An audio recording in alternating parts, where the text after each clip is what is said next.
Hi, I'm Dawn Kay, the Performance and Quality Improvement Director here at Catholic Charities. Today we're going to talk about emergency response training. This emergency response training goes along with the emergency response plans that we have. We have a different plan that's specific to each of our facilities and office locations. Those plans are located on our shared drive under the Risk Management folder. In today's agenda, we are going to discuss risk and safety at our locations, our different response plans that we have to address those issues, coordinating with any outside professionals that are there to assist us, and implementing health and safety procedures. Emergencies can include all kinds of different things, such as heart attacks, accidents, physical assault, active shooters, suicide, bomb threats, fire, flood, or tornado. Our evacuation plan is what we will put into place if there is a fire or something of that nature. We have fire alarms in all of our facilities. We can also use an all-page or public address system to notify people of an incident if we need to. Everybody has a specific meeting location depending on their facility. Please talk to your office liaison person and find out where your meeting location is for the building that you are in. Also, it's important to have an emergency buddy. Do you have a coworker that's in the office next to you that can just kind of keep an eye on where you are, whether or not you're in the building? If you're leaving for lunch, just walk by and say, hey, I'm leaving for lunch, I'll be back about 1 o'clock, just so that there's somebody else in your office that is aware of whether or not you are in the building and we need to be looking for you if you're not at the meeting location.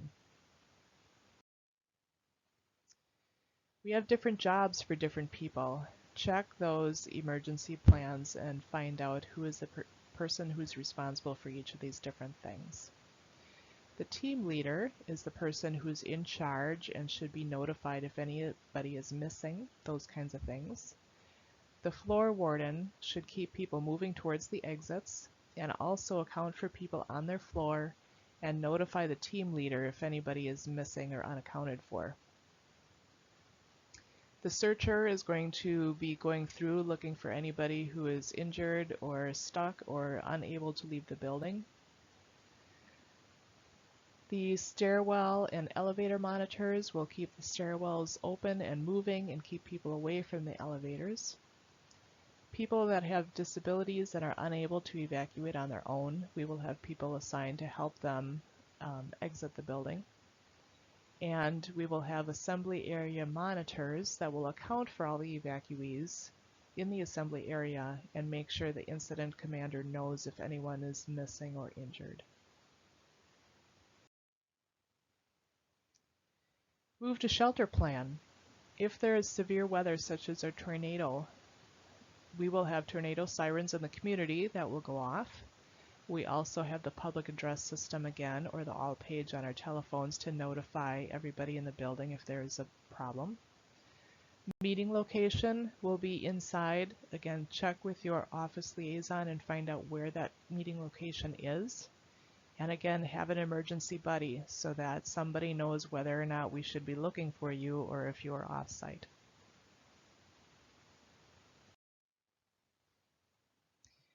Different jobs include the team leader, the weather service monitor to check phone, radio, those types of things to see if we get any outside updates from the people that are watching those things. The outside director is in charge of bringing people in who are outside, the sidewalk, play area, yard, get them in the building as soon as possible. And the shelter director makes sure that everybody gets to the designated shelter area in the building. Outside airborne hazard. If there's something in the air that is a danger, use the all page and get everybody into the building as quickly as possible. Get them in to a safe space. The team leader again is in charge of the operation. Get the people inside, close the doors, Shut down the ventilation or close the air intakes if at all possible. Move people to the highest interior space that you have. Have somebody monitoring the news, again through a phone or radio to get outside updates. And the assembly area monitor is there to account for everybody, make sure everyone is present.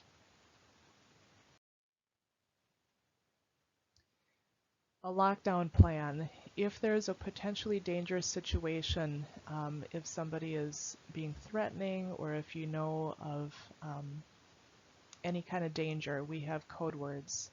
The Catholic Charities Universal Code Word is King. You can say, can somebody please bring me the King file?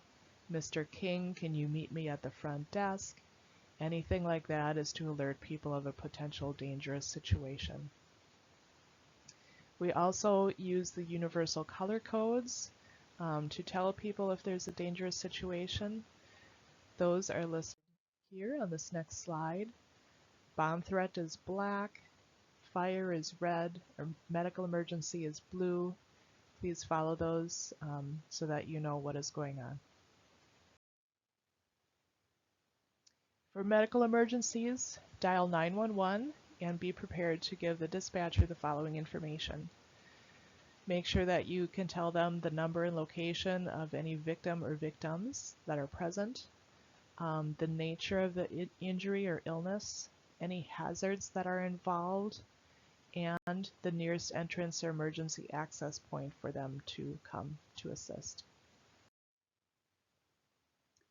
Make sure you alert trained employees to respond to the medical emergency and bring a first aid kit or AED if possible. A good majority of our staff have been trained with first aid and CPR and AED and get those people on the scene as quickly as possible. Our emergency manuals contain information such as poison control and other emergency numbers. The emergency manuals and first aid kits and bloodborne pathogen kits are located in all of our facilities. We do have AEDs in some of our facilities. Ask your office liaison if you don't know where those things are located so that you can find them if you need to get those quickly. Only trained responders should provide first aid assistance. Like I said, most of our staff has been trained. If somebody has not been trained and there aren't any trained people around, do the best you can. Do not move the victim unless the victim's location is unsafe. Obviously, if there is a fire or some other danger, you need to get that person to safety and deal with the injuries later if you need to. Control access to the scene. Make sure that the medical personnel that are coming to assist can get there quickly. Try to keep people away from the scene if they're not there helping with the victim or the current situation. Make sure you take precautions with bodily fluids. We don't want anybody exposed to bloodborne pathogens, so make sure you're following those procedures as well. And have somebody meet the ambulance at that entrance point to get to the victim as quickly as possible. If there's a fire, pull the fire alarm, then dial 911 and make sure that you can give them the following information. The name of the business and the address, the nature and location of the fire, like there's a grease fire in the kitchen, the type and location of the fire alarm, like we pulled the fire alarm on the wall in the south hallway, and the name and phone number for the person reporting the fire so that they can stay in contact. Make sure that you get everybody out of the building along the evacuation routes as quickly as possible. Get them outside to those assembly areas. Make sure you're redirecting people to the stairs and the exits away from the fire. Keep them off of the elevators. Make sure that the team can account for all the employees and visitors in the assembly area and check to make sure that nobody is missing or injured. If there is somebody who's missing or injured, make sure that you notify the incident commander of those people. Also, it's important to have building floor plans and keys and anything else that the fire department or medical people are going to need to help assist in the situation. Make sure that somebody is checking the fire protection system to make sure it's all operating normally. That would be like a sprinkler system so that you can notify the fire department if the sprinkler system or something of that nature is not working. If you have clients or guests on site with you, you're responsible for assisting them and directing them to get them outside or follow whatever procedures they need to in case of the emergency. If you're expecting clients or guests, you also need to contact them and tell them not to come to the building. The Director of Marketing and Public Relations or the Executive Director will make a general announcement to the community if they need to do that. Sometimes things come up with media. If you are contacted by somebody in the media about a certain situation, please direct them to talk to the Director of Marketing and Public Relations or the Executive Director.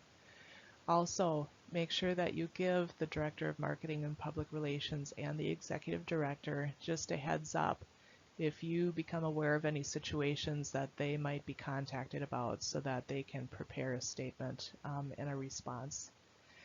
The Director of Marketing and Public Relations or the Executive Director will also be in charge of making any general announcements to the board, to our staff, the community, and again the media if it's appropriate to do that. Emergency contacts. Please check to make sure that we have current emergency contact information for you in your human resource file, just in case there's an emergency. You can check your staff intake information in Apricot to make sure that if there is an emergency and we need to notify someone on your behalf, that we can do that for you. Also, check to make sure that your personal contact information is there for when you're not in the office.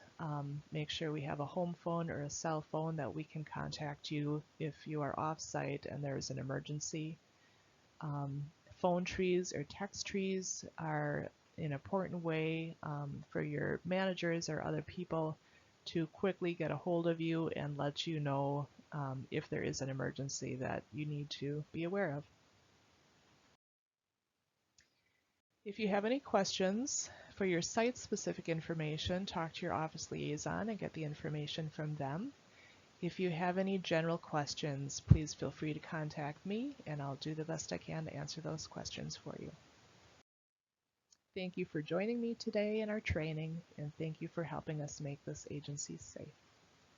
Bye-bye.